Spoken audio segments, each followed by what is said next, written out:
Morning. Well, good morning, everybody. Good morning, Bishop Kim. Good morning. So glad to have you with us, and thanks for coming early so we could get to know you a little better. Very cool. I'd love to start out with a question about your ministry as bishop. So a lot of us at St. Tim's are enthusiastic converts to the Episcopal Church. We come from churches that either don't have bishops or that do have bishops but very different polities. And so tell us a little bit, what's the ministry of a bishop in the Episcopal Church? What's your role? Well, one of the things I love about our process as Episcopalians is that bishops are elected, not appointed. That means the laity and the clergy have a say in who they choose as bishop or who they feel God is calling to be their bishop. And so that's a pretty powerful thing for me. Episcopoi is overseer. I always say, as bishop, I represent the institution, the good, the bad, and the ugly of it. And so a lot of what I see my call is trying to foster an understanding that all of us have a ministry. All of us, by virtue of our baptism, are ministers in the church. And when we have 4 fully functioning orders of ministry, the lay order being the largest, deacons, priests, and bishops, when we have 4 functioning faithful orders, I think we do amazing work. So one of your go-to phrases is lay-led, clergy-supported. Could you unpack that a little bit? So it ties into that understanding that we all have a ministry. By virtue of our baptism, we are all called to lives of discernment. We have said that we will do these things with God's help. And so our daily life should be about discerning how we do those things in real time. And it's my belief that clergy's job is to help lay folks find their ministry, help them discern it, help them understand it, and encourage them into it. And so when I say lay-led and clergy-supported, it doesn't mean like the clergy are just hanging out. The clergy are really active in terms of catechesis and formation and discernment and prayer and leadership, so that every person can find their ministry.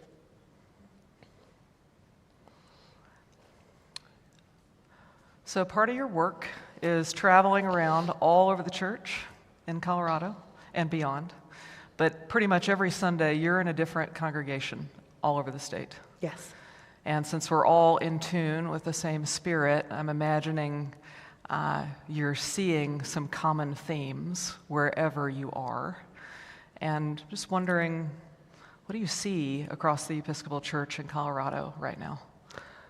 Right now, I see when congregations came out of COVID, they either came out with a keener sense of who they were and what they were called to. Even from my tiniest churches, I always joke about my tiny church in Creed, St. Augustine's. Pre-COVID, they had like 4 people. Post-COVID, they have about 20. Now, that's not a lot of people, but that is statistically significant in their growth pattern.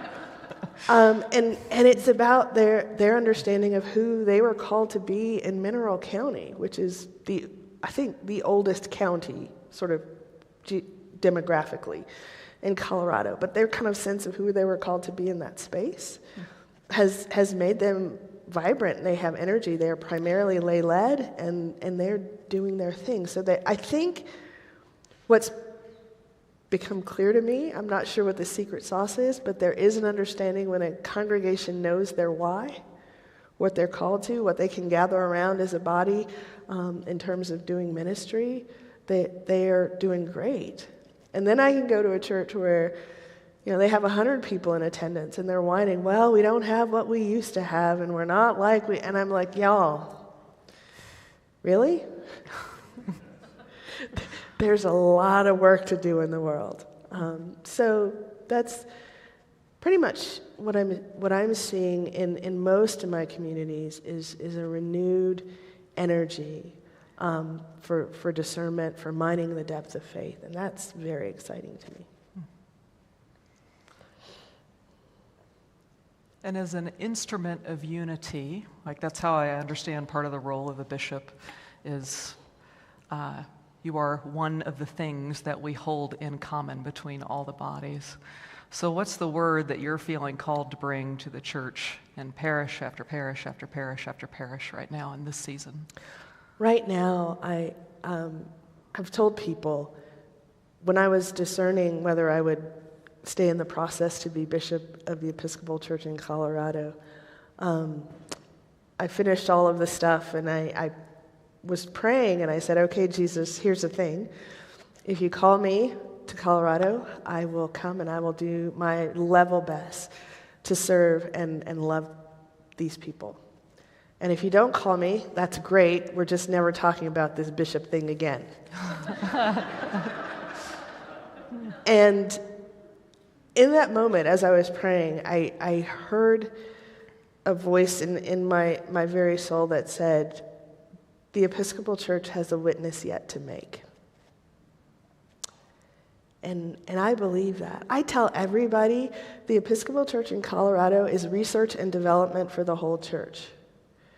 Because we have to figure out how things work here. We don't have a diocesan money tree. Nobody died and left me $25 million in the bank. I don't have that. What we do as church, we do together. We support one another and we do it. And we have to figure it out across broad geographic terrain, lots of congregations in that terrain. It's not like, Wyoming that has less than 50 congregations. We have 94. And how we make it work and build connection. Those are the big challenges. And I really believe in this time the Episcopal Church has a witness to make. We have for too long hidden our light under a bushel. And I think this is our time to witness to what we know of a relational and loving God. What brings you joy right now in your work, and what's really hard right now? What brings me joy is always when I get to welcome new folks to the church. I mean, whether it's baptisms or confirmations or receptions, it's the best thing to be in conversation with people about their spiritual journey and how they have come to understand their walk with Jesus is always the most fun. It's the best part. The hard part is figuring out how to manage, the tough places, the tough questions. I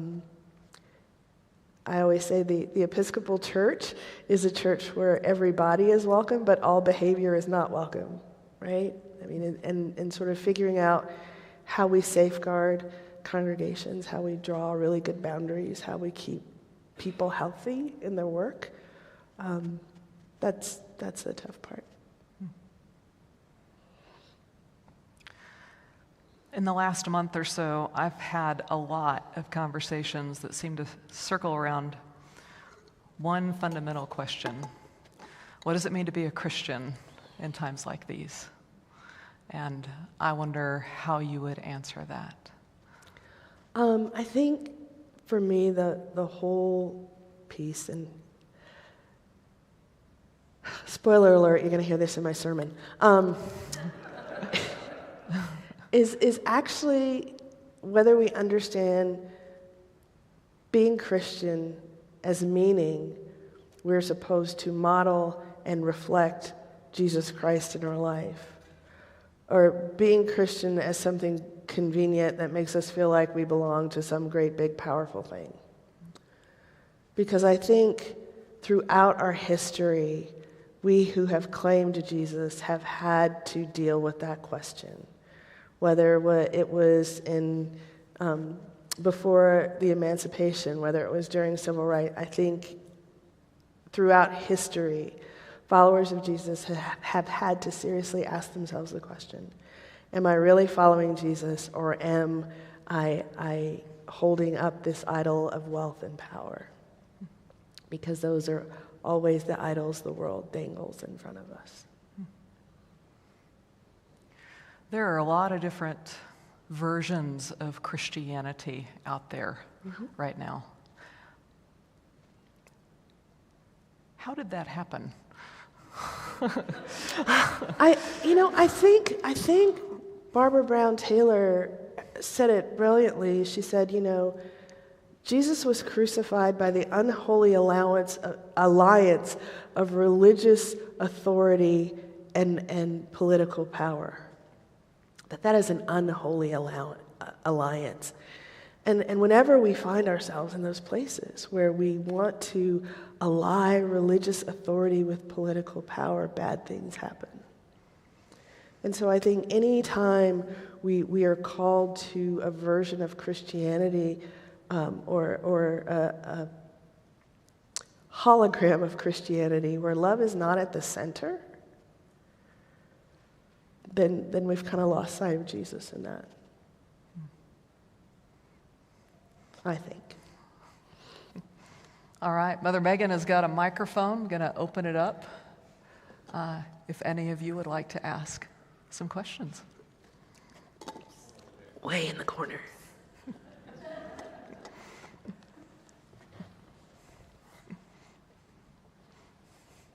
I'll get things started since I don't mind standing up and asking questions. Tell us a little bit about your life.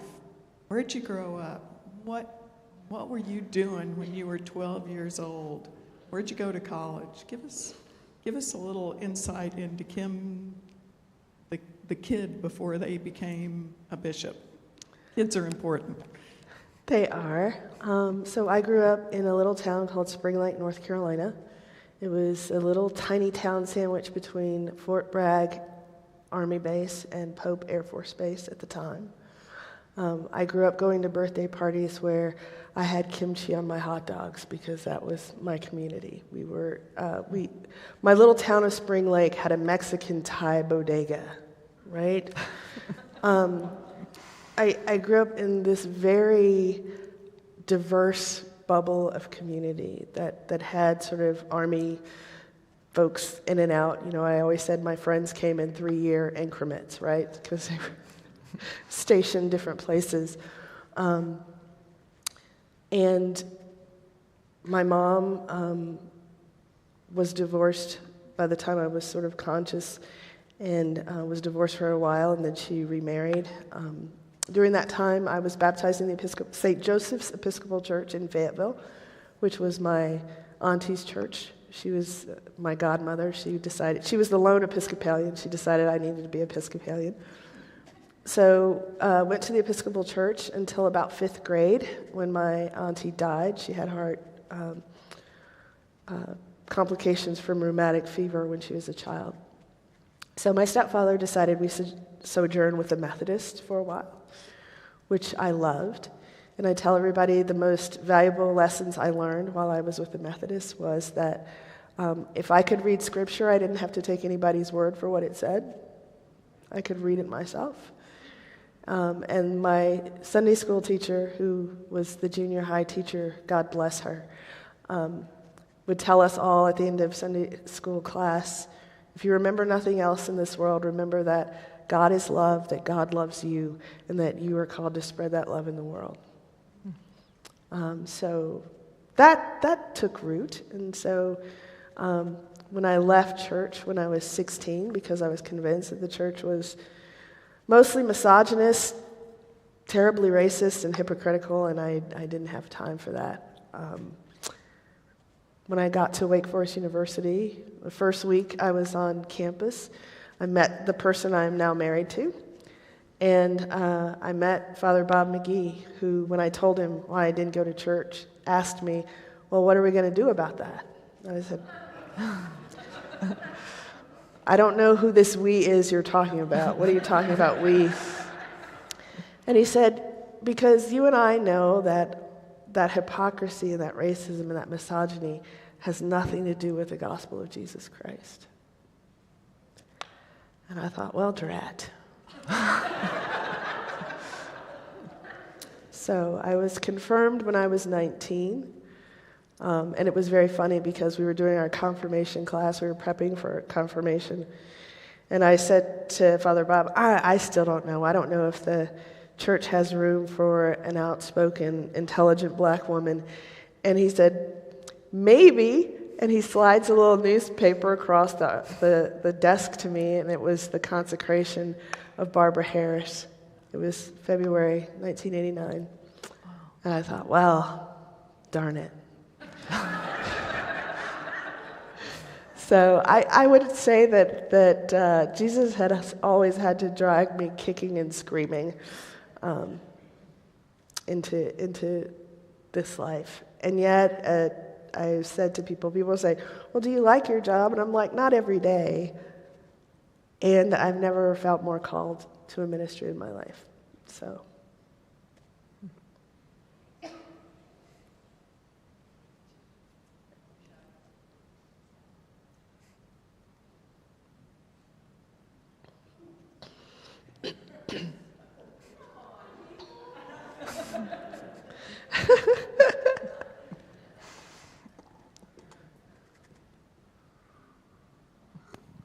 Testing? No.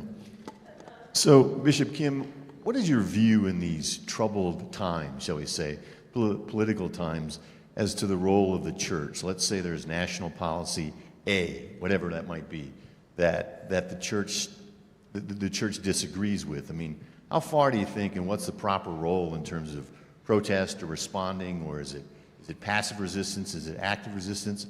What's your view on that? I think no matter what political regime is in power, our call as Christians is the same. It's the call of our baptismal covenant. It's the call of our conscience. And I laugh because I'm hearing bandied about all the time, well, you know, Paul says you should submit to authority. And I'm like, he's actually quoting someone in that. And if you doubt me, it might be a little odd that he would say that while he was actually in jail. So clearly he wasn't very good at that.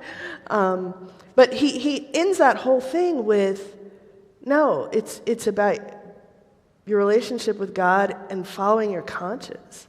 Like the Holy will guide your spirit.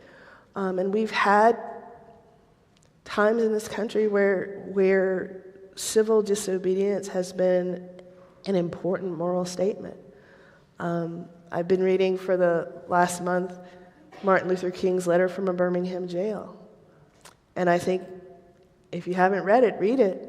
I mean, it is still so instructive for our time. It is like, you know, someone reminded me that justice, we say we're going to strive for justice and peace. Justice is not just us.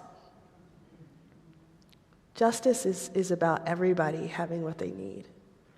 And everybody's full humanity, everybody's human dignity being respected. And we have always had folks in this country that disagreed with that.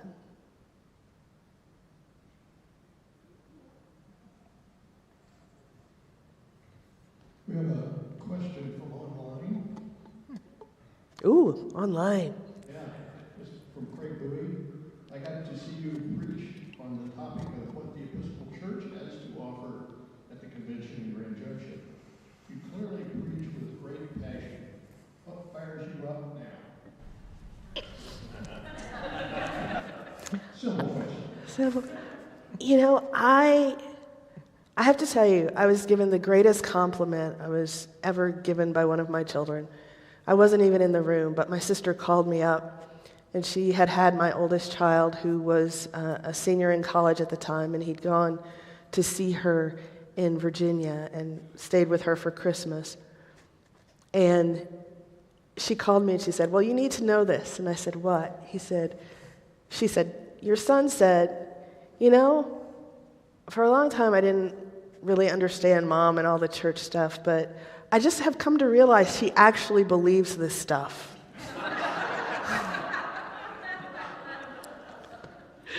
And that was a powerful thing to me. I have really sort of committed myself to this gospel, even when it's hard. I've committed myself to this recognition that greed and self-interest and apathy are not going to get us the world we want. I'm committed to this recognition that it is only by the supernatural power of God's almighty love that we can be fully human. And that excites me. I actually do believe this stuff.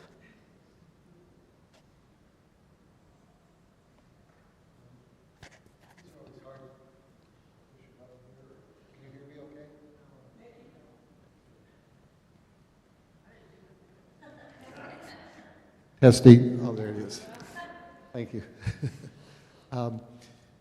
It's interesting, in the container of being a Roman Catholic and being contained in that through the stages of life, and then coming to a transformational place in my journey, that the word Catholic seems to sort of lock me in when I think of, at least as I'm experiencing it, as a Roman Catholic experience. To make that transition somewhat comfortable, I've said to people, I'm an Episcopal Catholic. And so I'm wondering, in the size of my experience, tending from a Roman Catholic experience, the 5,000 families, the large, huge Mass after Mass after Mass to come to this experience.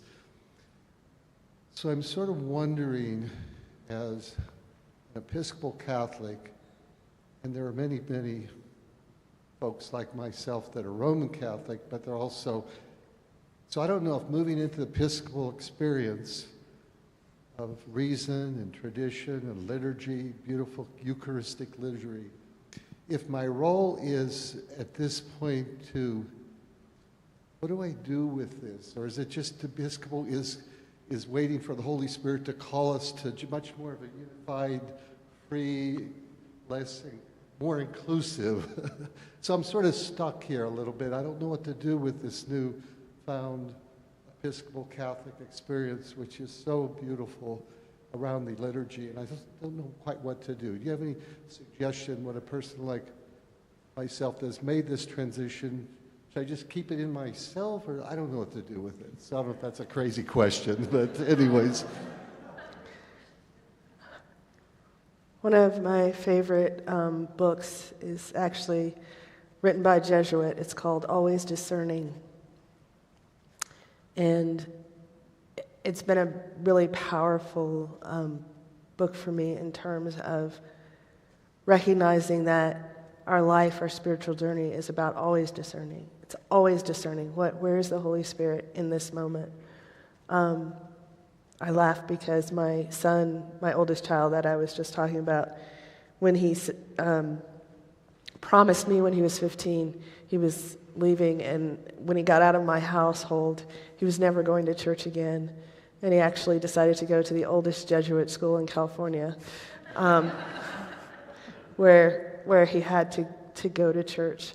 And so, I think there is so much in this ancient faith that unites us. There is so much that we are still discerning as people, as what does it mean to be followers of Christ. And I think we've made those unholy alliances. I think the Holy Roman Empire was the biggest oxymoron in the history of the world. And yet we're all on that path. And so I say that to say, in my life, I have been as formed by Benedictines and Jesuits as by anybody in this world. I mean, they have been deep parts of my own formation and have called me into that continual discernment of what it is I think God is calling us to in our full humanity. And for me, that has been everybody's full humanity. So, yeah, keep discerning.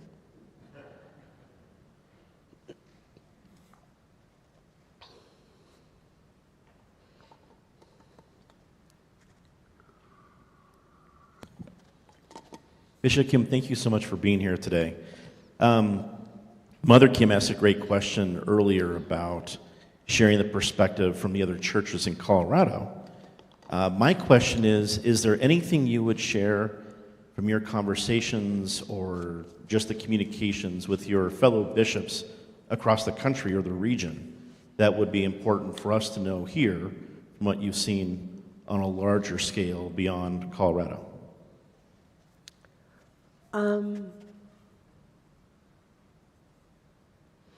I think what I've learned is that lots of dioceses are struggling with the same thing. We're all trying to figure out how do we bridge the urban-rural divide. We're all trying to figure out how do we make space for folks and at the same time be clear about our catechesis, our teaching, how we learn as Episcopalians, how we're in community. But again, I'm serious. Colorado is research and development for the Episcopal Church. So when the 3 dioceses in Wisconsin were discerning about becoming one diocese again, I got all these calls. Well, how do you bishop a large geographic territory? And I just laughed and I said, Wisconsin's not that big. But that's part of the learning. I mean, we've as a church, and I always say the wider church because we are in fact an international church, not a national church. As a church, our structures don't fit our current reality, and so in the House of Bishops on the Episcopal Church level, we are just really wrestling with how do we get our structure to fit our reality. And that's a thing that we spend a lot of time talking about.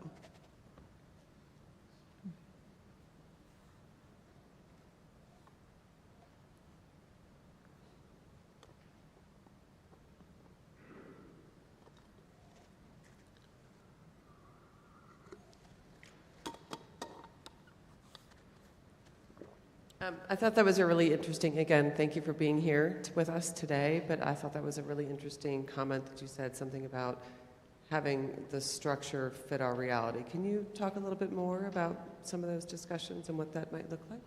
Yes, so our presiding bishop reminds us that our current church structure was solidified in 1911. And he said, now if you have a house built in 1911, and I do,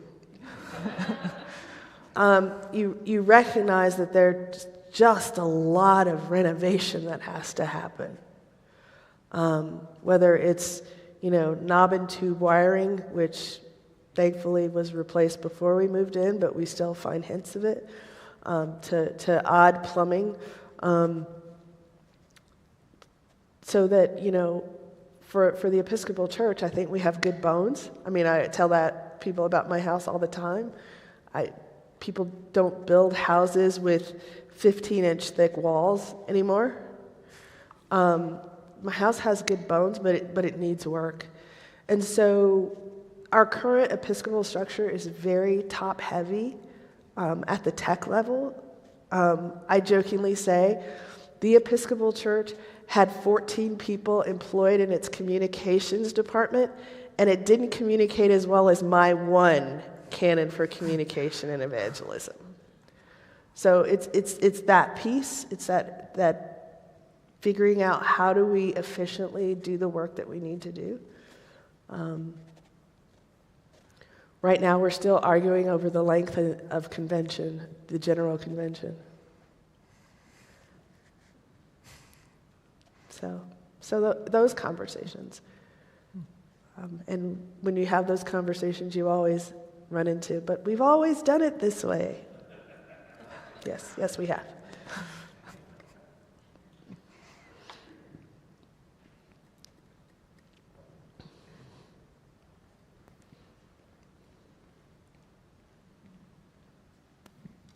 Well, first of all, welcome to St. Timothy's. Thank you.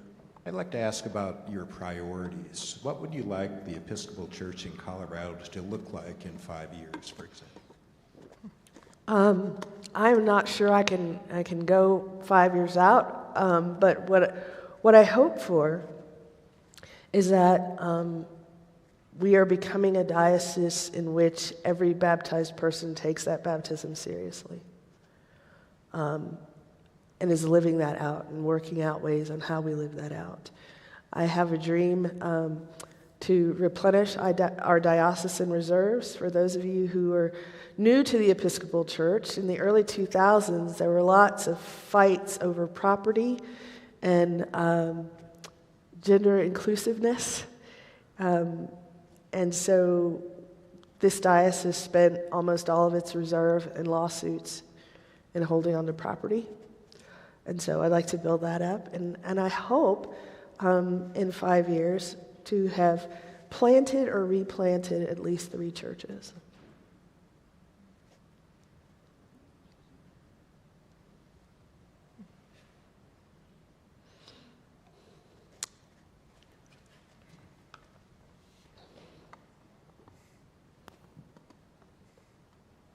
So I'm wondering, you have said that we're research and development, that there are churches who have 100 people and don't know their why. How is your office able to help them discern that and for our whole diocese to become more unified in the call of Jesus? So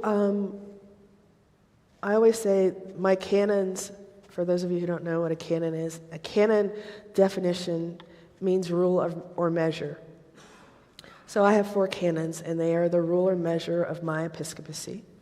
And they, like me, are in a different congregation almost every Sunday to be of support, to be of help. My transition minister is always on the go. I have not known her to have a huge break. She's going to get a very well-deserved sabbatical. I always say, people tell me they call Mike Orr and he's on it. I think that's part of what our role is in the office of the bishop, to be support. What we have known and what we do know is there is no one size fits all. Someone said, well, you need to come up with a comprehensive church development plan. And I said, tell me a plan that will work in Durango and work in Creed and work in Denver and work in Fort Collins. There is no such plan. All of our ministry is so contextually dependent, which is why if you call my formation team and say, oh, we need something for 5th graders, they will start asking you questions about what your ministry is and what you're trying to accomplish. They're not going to go to a shelf and pull off something 10 years old, because we recognize that ministry is so context dependent. And so part of my staff's job is to help you understand your context, to help you sort of give you tools to deepen your prayer and figure out what the Holy Spirit might be calling you to, and then to figure out how to support you from there. To wrap up our time, could I ask you some rapid-fire questions? Sure. What's a book on your nightstand right now? Right now, it is African American Readings of Paul. What's the wallpaper on your phone?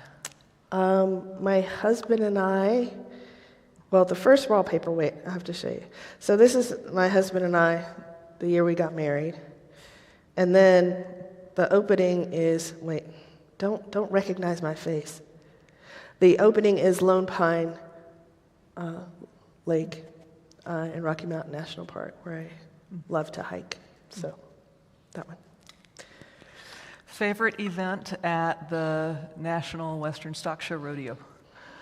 The MLK Rodeo. Followed closely by the PBR. I love Pro Bowl riding. What's a song that's really feeding you right now? Oh, goodness. So one of the songs I listen to every week is by it's by a group called the Cape Town Canto, and it is sung in Zulu, and it is an interpretation of the 23rd Psalm. And it is hauntingly, Cape Town Camerata, that's what it is, Cape Town Camerata. And it is a hauntingly beautiful, beautiful piece, and I listen to it every week. If you could have any superpower.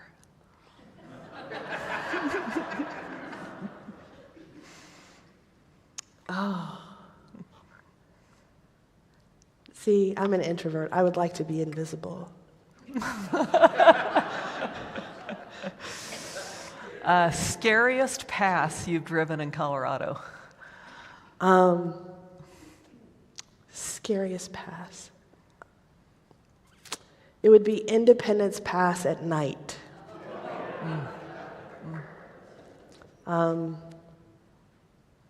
I've driven Red Mountain, but I only drive it when the sun is out and it's not raining or snowing or anything like that. But yeah, I did Independence Pass once at night. I don't advise it. I also don't advise Cameron Pass in the winter. It's beautiful, but don't do it. You've got 2 teens left at home. I do. What is a topic of a recent argument you have had?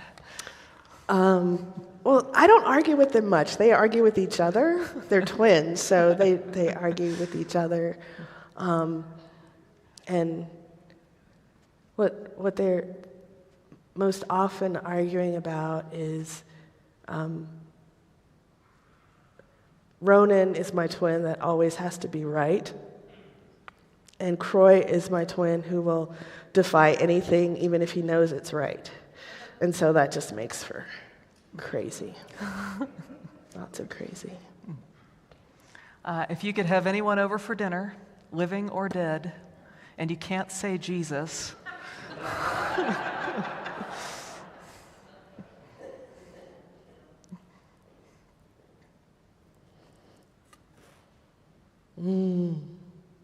Probably Paul. I think Paul and I would have a great dinner conversation. who's your hero right now?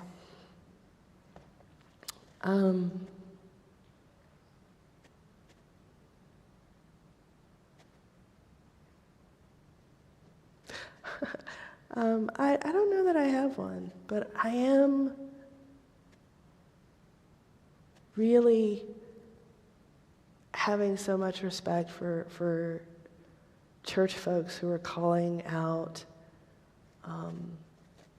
any version of Christianity that makes power a greater goal than love. I'm really admiring those folks right now. I was laughing. Everybody's like calling me. I get this text from my son that goes, "Mom, Bishop Buddy is a baddie." And I'm like, yeah, she is, but it's funny to me because Marianne is a good friend. When I became Bishop of Colorado, my daughter moved in with her so she could finish high school at the National Cathedral School. So I've known Marianne for a very long time. And I listened to that whole sermon, and it was like, Marianne has preached that sermon 1,000 times. It's just that the audience was a little different this time. And last question, and this is just between us. Who's your favorite canon?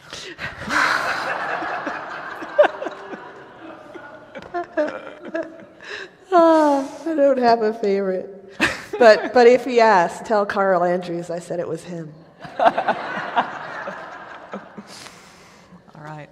Thank you for being with us, for talking to us. Thank you.